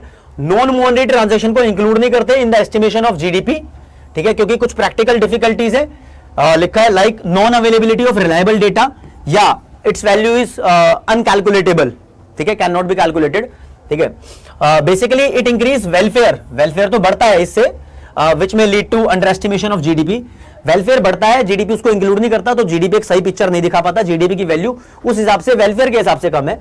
अब इसका एग्जांपल ले लो, मम्मी किचन गार्डनिंग करती होगी, मतलब और कुछ होम मेकर की सर्विसेज है, services of family members to each other, ये सब एग्जांपल है इन सर्विसेज के। 3 नंबर मिल जाएंगे पूरे 3 पॉइंट लिखने के। नेक्स्ट क्वेश्चन पे आते हैं, क्वेश्चन नंबर 11। क्वेश्चन नंबर 11 को ढंग से देखना। Monetary measures offer a valid solution to the problem of inflationary gap in an economy. Inflationary gap determination of income and employment वाली यूनिट से है, मैक्रो इकोनॉमिक्स से, इसको एक्सेस डिमांड भी बोलते हैं वहां पर, ठीक है? एक्सेस डिमांड को सॉल्व करने के हमारे पास फिस्कल पॉलिसी मेजर भी होते हैं और मॉनेटरी पॉलिसी मेजर भी होते हैं, ठीक है? यहां पर लेकिन सिर्फ इसने मॉनेटरी पॉलिसी मेजर की बात की है कि मॉनेटरी पॉलिसी मेजर है, वो एक वैलिड सॉल्यूशन प्रोवाइड कर देते हैं। तो मॉनेटरी पॉलिसी मेजर जो भी हैं, जितने भी हैं, उनमें से स्टेट एंड डिस्कस एनी 2, कोई भी 2 के नाम लिखो और उनको डिस्कस भी करोगे वो कैसे इसको सॉल्व करते हैं। भाई 5 नंबर का है, जितने बोले ना उतने पे ही काम चालू करना है, ठीक है? 2 के नाम लिखने हैं और 2 को ही एक्सप्लेन करना है कि वो कैसे इस प्रॉब्लम का समाधान कर देते हैं। तो वैसे अगर मैं आपको बताऊं, एक्सेस डिमांड वो प्रॉब्लम है जब इकोनॉमी के अंदर एग्रीगेट डिमांड की वैल्यू ज्यादा होती है एग्रीगेट सप्लाई से, और साथ साथ में फुल एम्प्लॉयमेंट भी होती है। फुल एम्प्लॉयमेंट है तो इसका मतलब और प्रोडक्शन करने का कोई स्कोप बचा नहीं है, डिमांड फालतू की ज्यादा है। तो इस डिमांड को कम करके हम इस प्रॉब्लम को सॉल्व कर सकते हैं। और मॉनेटरी मेजर बोलते हैं कि मनी सप्लाई अगर देश में कम कर दोगे तो डिमांड कम हो जाएगी देश की, जिससे कि ये प्रॉब्लम सॉल्व होने लगेगी। तो बेसिकली मॉनेटरी मेजर में आपको वो मेजर ढूंढने हैं जिनसे मनी सप्लाई कम हो जाए। वैसे तो मॉनेटरी मेजर की भी क्लासिफिकेशन है, क्वांटिटेटिव, क्वालिटेटिव, उन पे नहीं जाएंगे। वैसे मैं आपको बहुत सारे बता देता हूं। आपने सुना है CRR, SLR, LRR, चौथे पे रेपो रेट, 5वें पे रिवर्स रेपो रेट, 6ठे पे बैंक रेट, 7वें पे ओपन मार्केट ऑपरेशंस, ये क्वांटिटेटिव थे सातों सातों। 8वें पे मार्जिन रिक्वायरमेंट, 9वें पे मोरल सुएशन और deficit financing, selective credit control, बहुत सारे हैं। इनमें से जो शुरू के 6 हैं, इनको याद करना आसान है। अगर इनमें से तुम किसी की भी वैल्यू बढ़ा देते हो, इंक्रीज कर देते हो, ठीक है, इनमें से किसी को भी इंक्रीज कर दो तो उसकी वजह से मनी सप्लाई कम हो जाती है और एग्रीगेट डिमांड कम हो जाती है, तो इन्फ्लेशनरी गैप ठीक होने लगता है। तो इन 6 में से किसी भी 2 के नाम लिख के इनको बढ़ा के एक्सप्लेन करके आपको देना है, ये आसान हो जाएगा आप लोगों के लिए, ठीक है। बाकी सीबीएसई ने जो सॉल्यूशन दिया हुआ है उसमें उसने ओपन मार्केट ऑपरेशन को भी इन्वॉल्व किया हुआ है। You guys know that open market operation refers to the sale and purchase of government securities by the central bank in the market openly for the purpose of controlling money supply. तो वो थोड़ा complex हो जाएगा, आप इनमें से किसी को पकड़ लो, 2 को पकड़ लो, ठीक है ना, वो थोड़ा आसान रहेगा। इसने क्या किया है, 2 मेजर्स दिए हुए हैं। पहला दिया हुआ है कि सीआरआर को बढ़ा देंगे, ठीक है, उसकी वजह से पूरी स्टोरी लिखी हुई है। दूसरा दिया हुआ है ओपन मार्केट ऑपरेशन में सेल ऑफ गवर्नमेंट सिक्योरिटीज, ठीक है, ये तो आपको पढ़ना ही पड़ेगा, उसके हिसाब से ऐसे यही नहीं सीख सकते इसको, ठीक है। इंपॉर्टेंट है, इन्फ्लेशनरी और डिफ्लेशनरी इंपॉर्टेंट हमेशा होता ही है। क्या पता यहां मेजर पूछे हैं, एग्जाम में डायग्राम के साथ एक्सप्लेनेशन पूछ ले, इन्फ्लेशनरी और डिफ्लेशनरी में डिफरेंस पूछ ले। वेरी इंपॉर्टेंट कॉन्सेप्ट है गाइस। क्वेश्चन नंबर 11 हो गया, सिर्फ 2 क्वेश्चन रह गए हैं, सिर्फ 2 क्वेश्चन रह गए हैं, ठीक है। ये पेपर यार तुम्हें करना ही पड़ेगा, हर हाल में हर तरीके से करना ही पड़ेगा अगर अच्छे नंबर लाने हैं तो, ठीक है। क्वेश्चन नंबर 12 पे आ जाओ, 5 नंबर का है बाबू, फिर नेशनल इनकम से है, ठीक है, नेशनल इनकम से क्वेश्चन आ रहे हैं। इसमें 2 पार्ट पूछे हैं, ए और बी। ए पार्ट 3 नंबर का है, बी पार्ट 2 नंबर का है। तो ए पार्ट के बारे में बात करेंगे। इसमें बोला है calculate the value of domestic income. Domestic income को प्यार से एनडीपी एट एफसी बोलते हैं, ऐसे लिखते हैं, एनडीपी और नीचे छोटा सा एफसी, ठीक है। तो इसमें जो इंफॉर्मेशन दी हुई है, जहां तक कि मैं देख पा रहा हूं, ये इनकम मेथड से रिलेटेड गिवन है। शुरू में दिया हुआ है कॉम्पनसेशन ऑफ एम्प्लॉइज, इसको सीओई बोलते हैं, ठीक है। और कुछ शॉर्ट में है, शॉर्ट में ये तुमने mixed income of self employed, इसको MISE माइज करके तुम छोटा सा लिख सकते हो, लेकिन पेपर में लिखना अलाउड नहीं है, ये तो मैं ऐसी एब्रिविएशन यूज कर रहा हूं, ठीक है। तो यहां पर आपने जब इसका आंसर देना है पार्ट ए का, तो लिखना है बाय इनकम मेथड, बताना है कि कौन सा मेथड यूज कर रहे हो। डोमेस्टिक इनकम जो एनडीपीएफसी है इज इक्वल टू क्या होती है, 3 चीजों का टोटल होती है, सीओई प्लस माइज और प्लस ऑपरेटिंग सरप्लस। यहां पर ऑपरेटिंग सरप्लस गिवन नहीं है, ठीक है। ऑपरेटिंग सरप्लस के 4 कंपोनेंट होते हैं, रेंट, इंटरेस्ट, प्रॉफिट, रॉयल्टी। इनमें से जो भी गिवन है उनको देख लो बस, ठीक है। तो यहां पर क्या क्या वैल्यूज गिवन है वो बात कर रहे हैं दोस्तों। सीओई शुरू में ही 2000 गिवन है, ये वैल्यू पुट कर दी, प्लस मिक्स्ड इनकम ये गिवन है 200। कितना आसान दे रहा है ना, इसने मुश्किलें की है उसके लिए, ऑपरेटिंग सरप्लस के लिए। तो अब ऑपरेटिंग सरप्लस की वैल्यू में देखो, रेंट और इंटरेस्ट ये सेकंड नंबर पे गिवन है 800, तो रेंट और इंटरेस्ट तो यही हो गए 800। रॉयल्टी कहीं पर भी गिवन नहीं है, तो रॉयल्टी 0 ही हो गई, नहीं लेंगे। अब प्रॉफिट गिवन नहीं है, बेसिकली प्रॉफिट का ही चक्कर पड़ता है। प्रॉफिट अगर ना गिवन हो तो उसको कैलकुलेट करना पड़ता है। प्रॉफिट को कैलकुलेट करने के बहुत सारे तरीके हैं, जिसमें से यहां पर जो यूज हो रहा है वो कॉर्पोरेट टैक्स, अनडिस्ट्रीब्यूटेड प्रॉफिट और डिविडेंड्स, इन तीनों को ऐड करके आएगा। 4th नंबर पे जो आइटम है, 7th नंबर पे जो आइटम है और 8th नंबर पे जो आइटम है, इन तीनों को ऐड कर दो। क्या क्या अमाउंट है, 460, 940 और 300। तो मैंने यहां लिख दिया प्लस में 460, 940 और 300। इसकी एक अलग से ब्रैकेट बना दी ये वाला फंडे की, ठीक है, ये ऑपरेटिंग सरप्लस का था ना। इन सबको ऐड कर दोगे गाइस, 2000, 200, 2200 और 800, 3000, 3000, 3460, 3500, 4400, 4700। तो गाइस ये हो गया। अपना अपना ऐड करने का तरीका है यार। 4700 करोड़ है क्या, करोड़ लिखना पड़ेगा तभी नंबर पूरे मिलेंगे। ये इसका आंसर आ गया, ये आंसर निकालना है। ये तो मैंने सॉल्व किया है, मैं अपने स्टूडेंट्स को ऐसे पढ़ाता हूं। तुमने अगर मतलब मैं तो अभी नया लेकर आया हूं, पहले तो मैं कॉन्सेप्ट नहीं कराए हुए मैंने, तुम्हारे टीचर ने जैसा भी कराया है, वो लोग क्या करते हैं नॉर्मली कि वो ऐसे पूरे पूरे फॉर्मूले में नाम ना लिख के वो इसकी जगह नंबर यूज करते हैं। सीओई की जगह वो ये करेंगे, पॉइंट नंबर 1 लिख देंगे यहां पर, तो वो भी ठीक है, वो तरीका भी ठीक है, ठीक है। अब क्वेश्चन नंबर 2 पे आएंगे। ये पूछा है वैल्यू ऑफ आउटपुट और वैल्यू एडेड में क्या अंतर है। 2 नंबर का वैल्यू ऑफ आउटपुट और वैल्यू एडेड में क्या अंतर है, ठीक है। पहले तो ये देख लो यार, ये दिया हुआ है सॉल्यूशन 4700 करोड़ आ गया हमारा। अच्छा, वैल्यू ऑफ आउटपुट और वैल्यू एडेड में डिफरेंस आपको मैं समझा दूं पहले। चलो जी, ये आंसर तो वैसे नीचे लिखा हुआ है लेकिन जानना जरूरी है। देखो, वैल्यू एडेड मेथड बोलता है, ये GVAMP वैल्यू एडेड का दूसरा नाम है। ये कहता है वैल्यू ऑफ आउटपुट में से इंटरमीडिएट कॉस्ट को माइनस कर दो तो इसकी वैल्यू आ जाएगी। यानी सही से मतलब समझो, देखो एक कार को बनाने के लिए कुछ रॉ मटेरियल का इस्तेमाल किया गया, उसके स्पेयर पार्ट्स भी थे, टायर भी थे, वायर्स भी थी, बहुत सारी चीजें कार को बनाने में इस्तेमाल की गई। मान लो वो 2 लाख रुपए की थी, तो उनको हम बोलेंगे कार को बनाने के लिए इंटरमीडिएट कॉस्ट 2 लाख रुपए लगी, ठीक है। लेकिन कार को मार्केट में 5 लाख का बेचा गया, तो कार को मार्केट में 5 लाख का बेचा गया, तो मार्केट में उसकी वैल्यू कितनी है? 5 लाख। तो 5 लाख होता है बाबू वैल्यू ऑफ आउटपुट, यहां पर 5 लाख है वैल्यू ऑफ आउटपुट। तो बस तुमने 2 लाख लगा के, सिर्फ 5 ही लिख दो ना, हाँ, तो 2 लाख का माल खरीदा, 5 लाख में आपने आगे बेच दिया, तो कितने रुपए ऐड कर दिए? 3 लाख रुपए ऐड कर दिए। तो जितना भी आप ऐड करते हो ना वही वैल्यू एडेड होता है। तो यहां पर 5 और 2 का डिफरेंस 3, ये वैल्यू एडेड है, जीवीएमपी इसको बोलते हैं। तुमने 4 रुपए का सामान खरीदा, आगे 6 में बेच दिया, तो 2 रुपए एक्स्ट्रा ऐड किए ना, 2 रुपए वैल्यू एडेड है। प्रॉफिट की तरह ही है, लेकिन एग्जैक्ट प्रॉफिट होता नहीं है, इसके बारे में चर्चा का विषय है, बाद में बात होगी, ठीक है दोस्तों।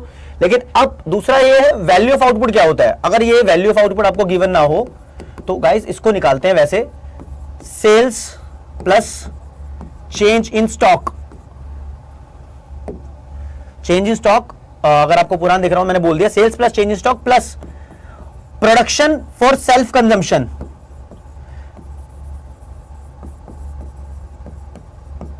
तीनों बातें, यानी क्या बोल रहा हूं मैं, एक दुकानदार ने कितने रुपए का माल बेच दिया, कितने रुपए का माल उसके पास बचा हुआ है और कितने का वो खुद खा गया, तो वो सब माल उसके वैल्यू ऑफ आउटपुट को बताते हैं कि कितने रुपए का उसने सामान बनाया था। मान लो 2 रुपए का सामान बेचा उसने, ठीक है, 1 रुपए का बच गया और 1 रुपए का वो खुद खा गया, तो टोटल 4 रुपए का सामान बनाया होगा ना उसने, तो वैल्यू ऑफ आउटपुट यहां पर 4 रुपए है।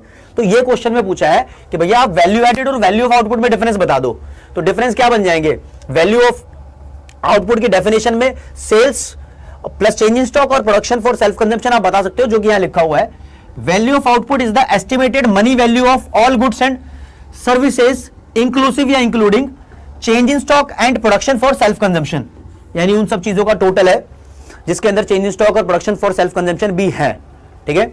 वैल्यू है, ध्यान रखना, मनी वैल्यू।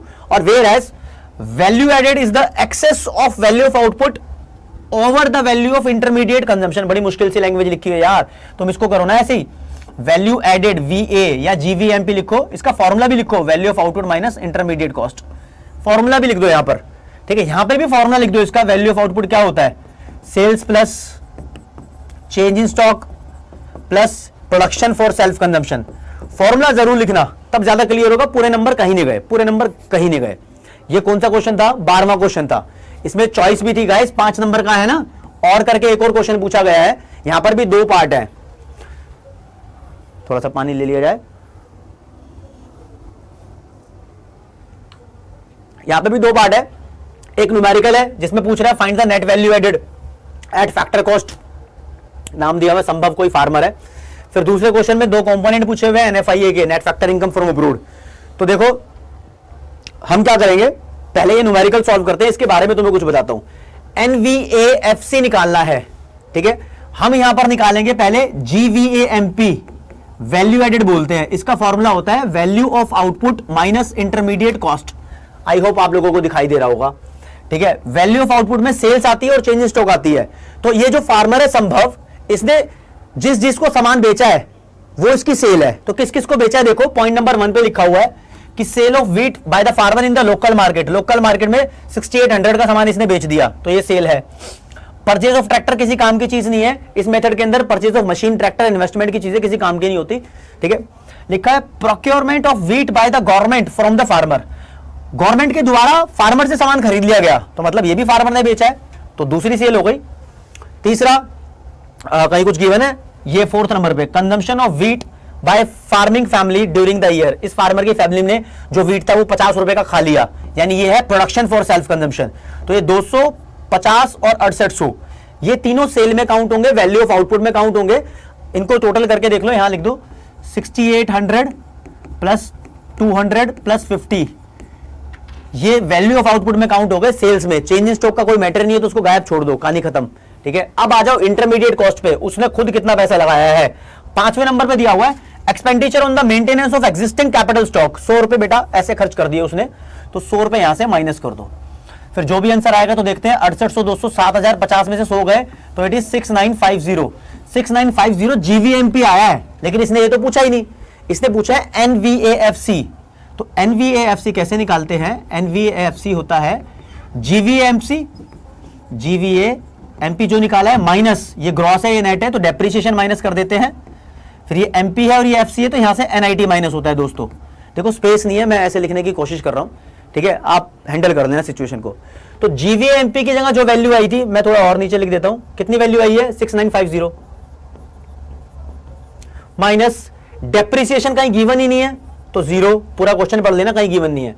एनआईटी भी कहीं गिवन नहीं है तो एनआईटी को कैलकुलेट करते हैं, it is indirect tax minus subsidies.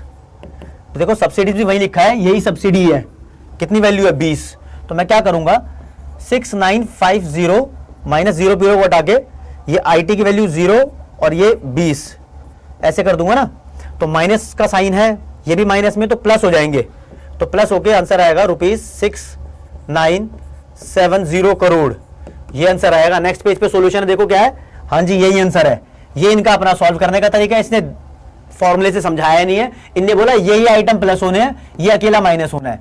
Guys ये जो माइनस होना है ये एनआईटी है,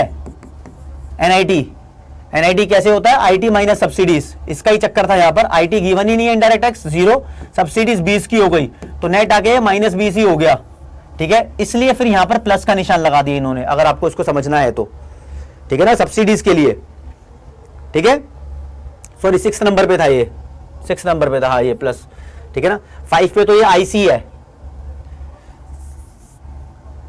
ये इंटरमीडिएट कॉस्ट है 5 पे, ठीक है ना, तो 6970 इज द आंसर।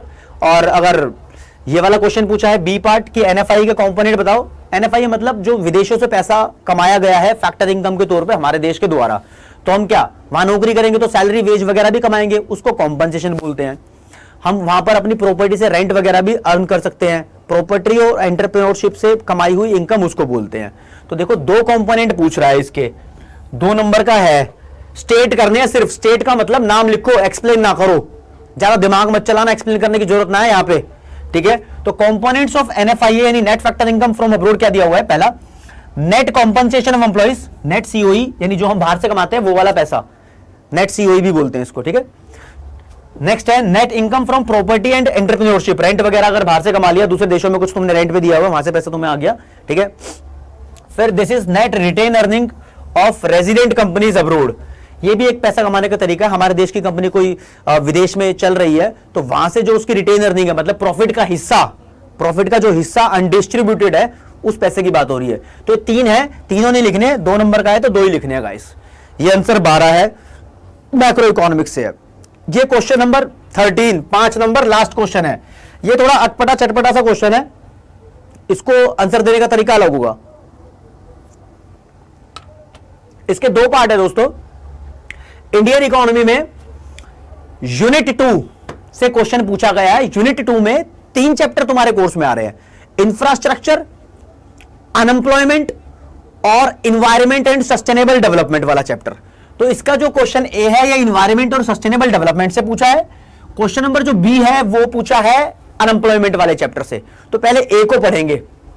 ए क्या बोलता है, pesticide are chemical compound design to kill pest. Pest का मतलब जो भी कीड़े मकोड़े, कचरा पचरा, जो भी खेती के अंदर नुकसान पहुंचाता है। कचरा पचरा तो नहीं, कीड़े मकोड़ों की बात हो रही है यहाँ पर। पेस्ट अटैक भी हो जाता है, टिड्डी दल वगैरह जो होता है उनकी बात कर रहे हैं। तो जो पेस्टिसाइड है, पेस्टिसाइड वो दवाइयां या केमिकल होते हैं जो पेस्ट को मारने के लिए बनी है, ठीक है। लेकिन many pesticide can also pose health risk to people even if expose to nominal quantities.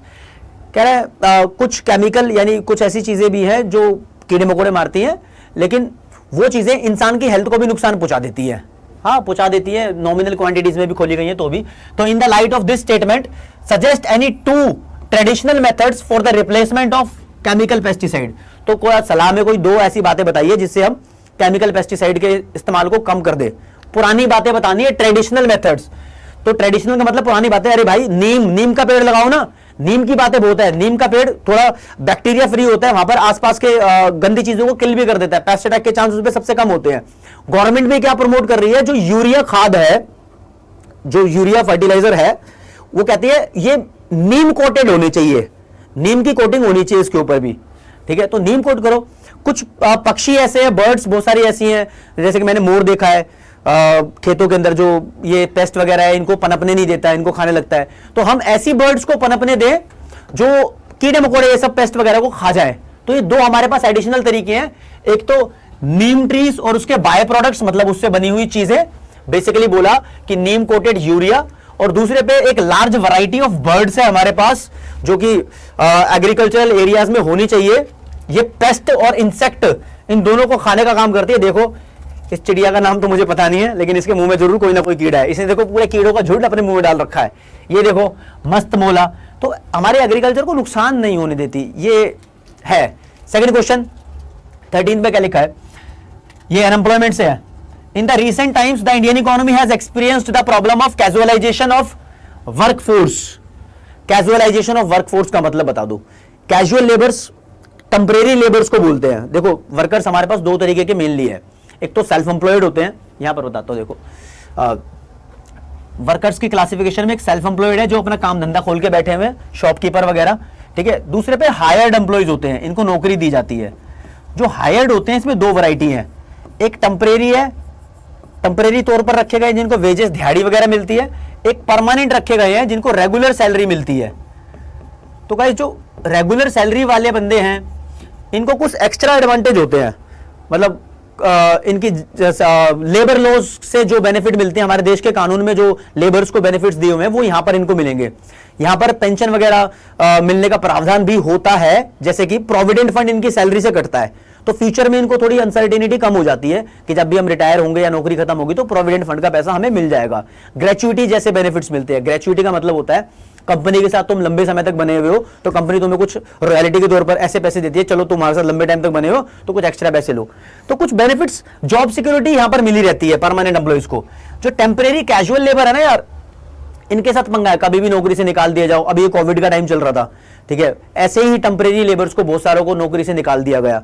इनके खर्चे बढ़ गए, हेल्थ पे खर्चा करना पड़ रहा है, माइग्रेशन पे खर्चा करना पड़ रहा है, अपने गांव अपने जिस इलाके से आए थे वहां जाना पड़ रहा है, बड़ी सारी प्रॉब्लम से जूझना पड़ा इनको।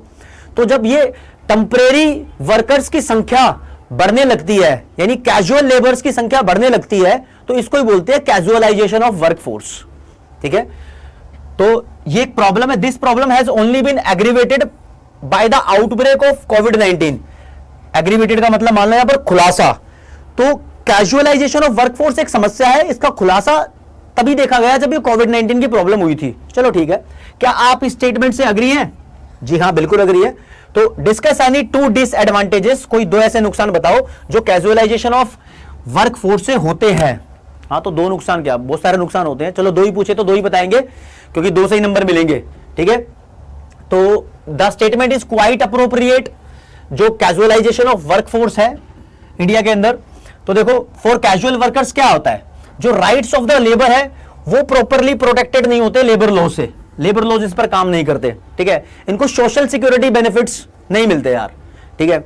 और ड्यूरिंग द पेंडेमिक टाइम यानी कोविड-19 के टाइम पर यह देखा गया कि demand for goods and services बहुत कम हो गई, तो जिस वजह से इन कैजुअल वर्कर्स को, टेम्परेरी वर्कर्स को नौकरी से निकलना पड़ा, तो जॉबलेस हो गए बेचारे बिना किसी कॉम्पनसेशन के। कोई सैलरी वैलरी और सपोर्ट नहीं मिल रही थी इनको, बड़ी दिक्कतों का सामना किया। हमारे देश में बेसिकली क्या है, इनफॉर्मल सेक्टर में ये लोग काम करते हैं। इनफॉर्मल सेक्टर वो एंटरप्राइज होते हैं जहां पर 10 से कम लोग काम करते हैं। तो दुकानों पर, फैक्ट्री वैक्ट्री में, छोटी मोटी में काम करने वाले लोग हैं, इनको निकाल दिया गया। और during the covid lockdown millions of casual workers lost their jobs. बिल्कुल सही है। Raising the question of their survival, जिंदा रहने तक की मतलब प्रॉब्लम आ गई थी, बेसिक नीड्स तक उनको नहीं मिल रही थी, ठीक है। एडिशनली हेल्थ एक्सपेंडिचर उनका ज्यादा बढ़े जा रहा था, तो उनके साथ और ट्रबल हो गया। तो such workers has been working under the formal sectors, it would have given them some respite in their difficult times. मतलब अगर राहत, रेस्पाइट का मतलब राहत, अगर ये लोग फॉर्मल सेक्टर में काम कर रहे होते तो उनको थोड़े सोशल सिक्योरिटी बेनिफिट्स मिलते, कुछ कॉम्पनसेशन वगैरह मिल जाती, सैलरी शायद कट ना होती, तो इनको कुछ राहत मिलती। तो यहां पर ये दो डिसएडवांटेजेस बताने थे, 2 नंबर मिलेंगे। बड़े परेशानी का माहौल हो गया, देखो ना ये कैसे खड़े हैं यार बेचारे उदास से। ये देखो इसको तो देखो, इसको क्या हो रहा है, बहुत परेशान है बेचारा, मुंह पे हाथ लेकर खड़ा हुआ यार, कोविड का टाइम चल रहा है, हमारे पास तो मास्क के ही पैसे नहीं है, तो दिक्कत का सामना तो करना पड़ा है। तो गाइस ये सीबीएसई सैंपल पेपर टर्म 2 का मैंने आप लोगों के साथ डिस्कस किया। आपको लग रहा है कि सर आपने अच्छा डिस्कस किया तो कमेंट सेक्शन में बता दो। अगर आपको लग रहा है सर इस क्वेश्चन पे थोड़ी सी और डिटेल की जरूरत हो, कमेंट सेक्शन में बता दो, मैं उसको वहीं एक्सप्लेन कर दूंगा। जैसा आप चाहते हो आपको वैसा मेंटर मिलेगा। आपको जिस लैंग्वेज में समझना है उस लैंग्वेज में समझा दूंगा। मतलब ये नहीं कि मैं यार कुछ अरबी लैंग्वेज बोलने लग जाऊंगा, मतलब हिंदी इंग्लिश में समझा सकता हूं। लैंग्वेज का मतलब जिस टोन में या जिस क्राइटेरिया से आप बोलोगे भाई ऐसे समझा वैसे समझा, तो वैसे भी कर लेंगे कुछ ना कुछ। यानी ऑडियो विजुअल तरीके हम यूज कर सकते हैं। इसके अलावा तो आप भी कुछ नया तरीका बता सकते हो कि सर ऐसे करो। तो कमेंट सेक्शन में बताओ यार। इस वीडियो को लाइक करो, अपने दोस्तों को शेयर करो, हमारा चैनल सब्सक्राइब करोगे तो और अच्छा मिलेगा, मुझे एनकरेजमेंट मिलेगी कि मैं तुम लोगों को और ज्यादा बढ़ाऊं, मतलब आपके लिए और ज्यादा कंटेंट लेकर आऊं। तो मैं लेकर आता रहूंगा। तुम इस वीडियो के थ्रू अपने कमेंट, लाइक, सब्सक्राइब, शेयर से मुझे इंडिकेशन तो दो कि सर हम चाहते हैं कि आप और वीडियोस बनाओ। आप प्यार दोगे तो मैं बिल्कुल खड़ा हूं आपके लिए, हमेशा आपके लिए कंटेंट लेकर आता रहूंगा। इस वीडियो लेक्चर में ये सैंपल पेपर आपको जरूर करना है, मस्ट है। तो आज के लिए इतना ही। Thank you so much. नमस्कार।